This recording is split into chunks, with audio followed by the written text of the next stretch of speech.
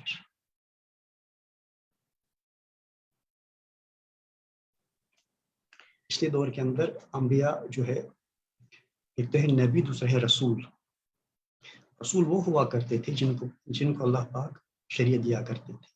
نبی وہ ہوتا تھا جس کے دو کام ہوتے تھے, یا تو نبی کی موجودگی میں نبی کا ہاتھ بٹانا, اس کی تعلیمات کو لوگوں تک پہنچانا, اس پہ عمل کر کے دکھانا, پھر لوگوں تک پہنچانا.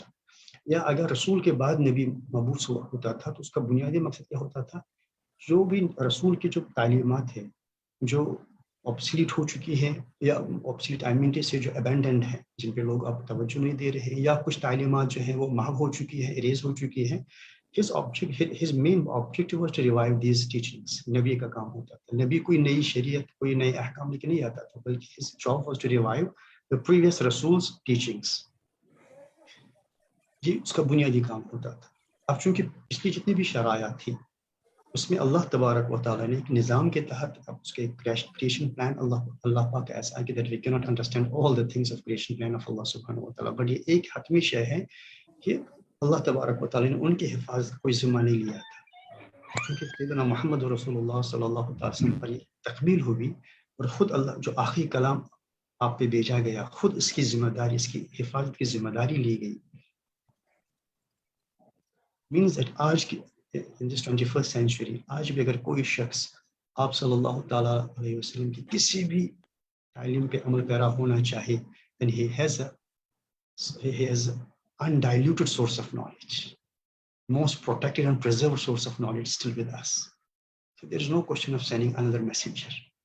But یہ جو promise ہے, it will remain until the last day to come. آخری سوال ہے جنید صاحب.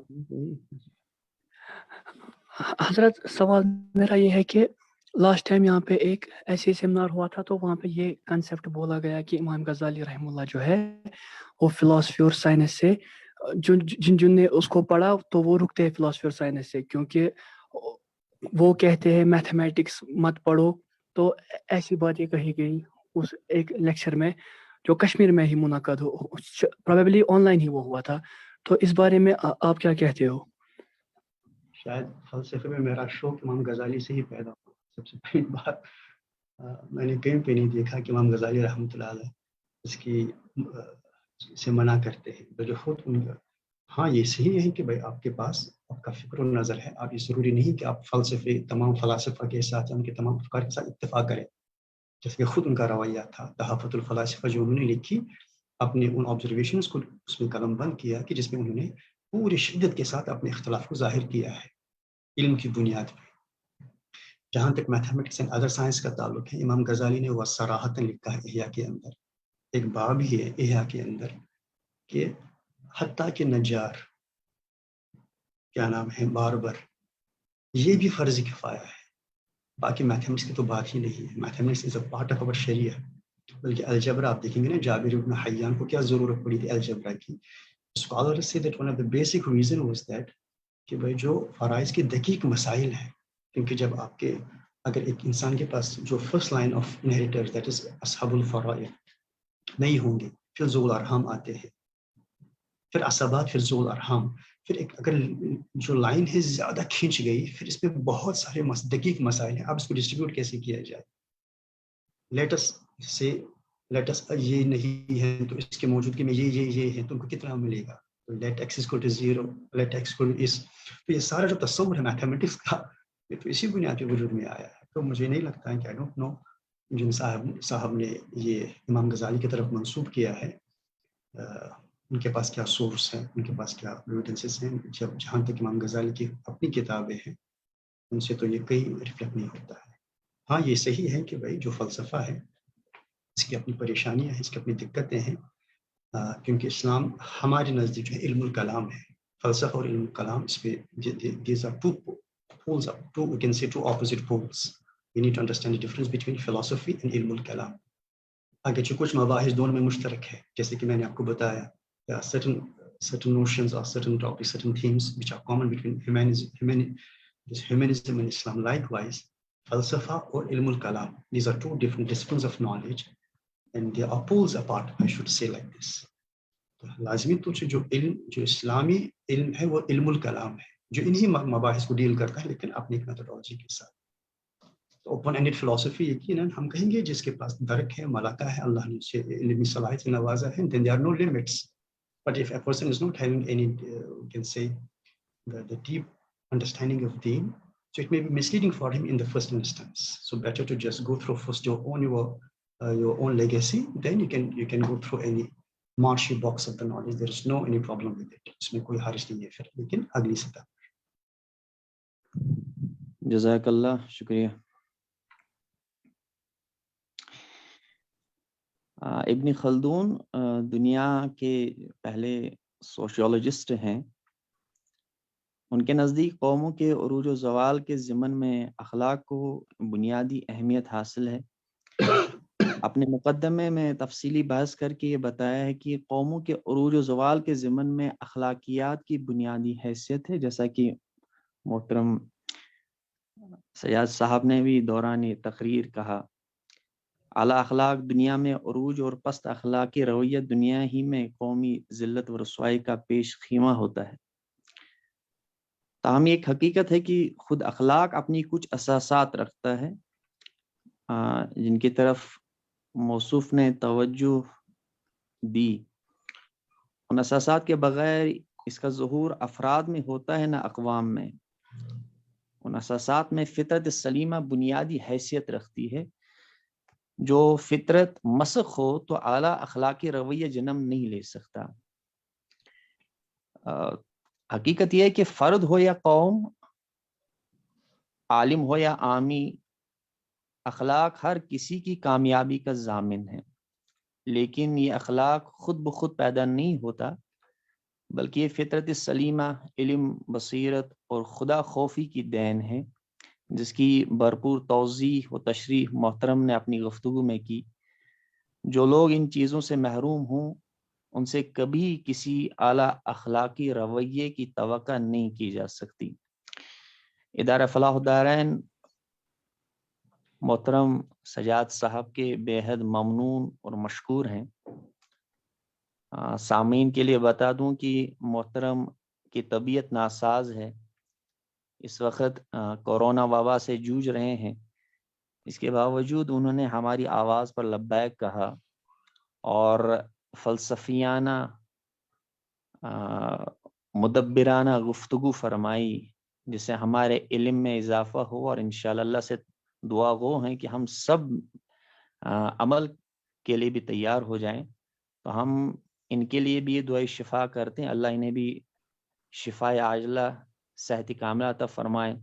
اور جو بھی اس وقت کسی بھی مرض میں، کسی بھی پریشانی میں مبتلا ہیں، اللہ وہ پریشانیاں و امراض ہم سے دور کرے، صحت و عافیت بخشے، دین اور دنیا ہمارا جو ہے بہتر فرمائے.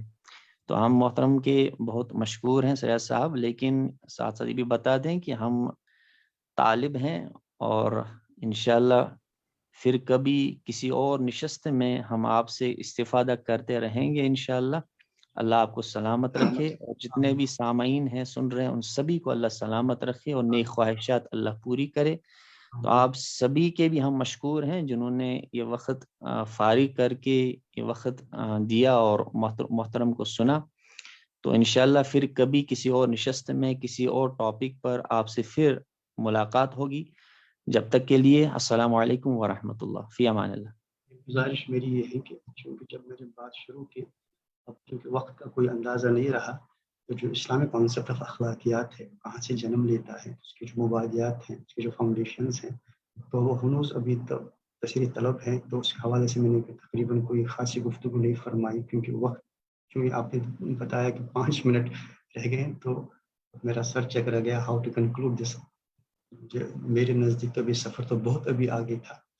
اب کیونکہ اللہ وقت کی بھی ہمیں نزاکت کو سمجھنا ہے، اللہ نے چاہا تو انشاءاللہ کبھی اور اس حوالے سے گفتگو کریں گے انشاءاللہ ضرور. ہم تو مستفید ہوتے رہتے ہیں آپ سے انشاءاللہ، اور میں نے تو کہا ہی کہ ہم طالب ہیں، تو انشاءاللہ کوشش کریں گے انشاءاللہ. اور آپ نے بہت اچھے طریقے سے، میں نے اشارتاً ہی کہا، فلسفیانہ، مدبرانہ، محققانہ گفتگو فرمائی، اور ہم سب نے بہت استفادہ حاصل کیا. شکریہ، جزاک اللہ. اللہ صحت و عافیت بخشے. السلام علیکم ورحمۃ اللہ. السلام ورحمۃ اللہ. سبحان اللہ. سبحانک اللہم و بحمدک نشہد ان لا الہ الا انت استغفرک و اتوب الیک.